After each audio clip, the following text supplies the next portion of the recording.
m'appelle Anna Mala, je suis architecte de solutions intelligence artificielle pour Hewlett Packard Enterprise. Alors HPE ou Hewlett Packard Enterprise est une entreprise qui propose des solutions autour de l'intelligence artificielle, mais pas uniquement, qui travaille surtout sur la mise en place d'infrastructures,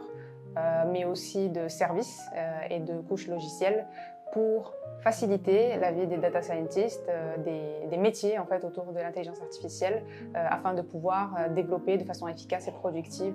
des solutions autour de l'IA, mais aussi autour du calcul à haute performance et autres. Je participe à l'EIA dans le cadre d'un mécénat d'entreprise avec HPE. Donc l'idée est que HPE prête des compétences en termes d'intelligence artificielle, en particulier sur la partie deep learning, dont on parlera peut-être plus tard. Et l'idée est de pouvoir transmettre de la connaissance pas uniquement théorique, mais aussi de la connaissance pratique, puisque nous travaillons avec des clients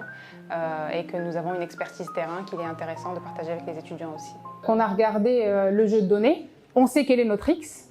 on sait quel est notre Y. Donc théoriquement, on est censé pouvoir tracer un nuage de points qui nous montre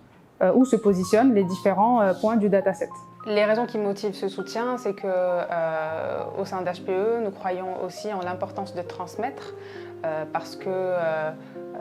le fait de transmettre permet aussi d'aider à construire des compétences un peu partout dans le monde. Hewlett Packard Enterprise est une entreprise internationale.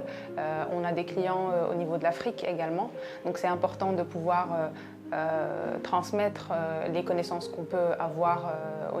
à différents niveaux locaux et particulièrement ici au Bénin, mais aussi parce qu'on est conscient que les jeunes que nous sommes en train de former sont aussi les futurs ingénieurs que nous serons ravis d'accueillir au sein de nos entreprises pour travailler sur ces problématiques dans le futur. Alors, au cours de la semaine de Machine Learning cette année, j'ai dispensé le module régression linéaire, qui est un algorithme de Machine Learning parmi les plus simples. Je participe également au module Deep Learning, ou apprentissage par neurones artificiels profonds, réseau de neurones profonds. Et puis, en parallèle,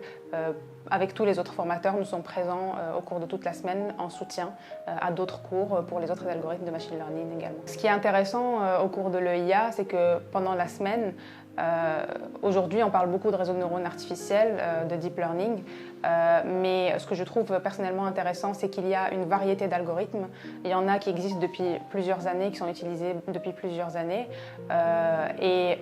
quelque part, en élargissant la connaissance à travers des choses comme la régression linéaire que j'ai dispensée cette semaine, ou ce qu'on va voir comme le deep learning, qui est quelque chose de plus récent relativement aux autres algorithmes, nous permettant aux étudiants de comprendre que ce n'est pas une question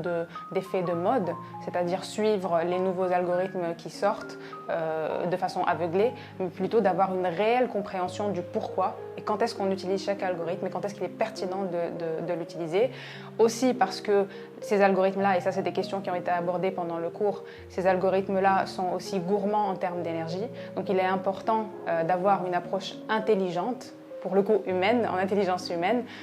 pour choisir en fait la manière, à la fois les algorithmes et en faire une bonne utilisation de l'infrastructure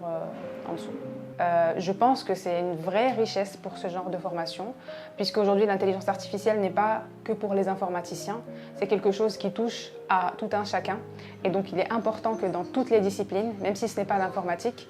que chacun puisse avoir des notions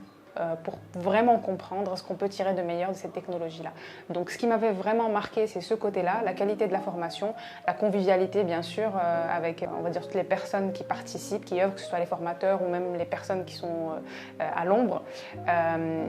Ce qui m'a motivée à en parler au niveau de l'entreprise et à proposer cette fois-ci que ce soit fait dans un cadre de mécénat de compétences, parce que c'est quelque chose dans lequel je crois.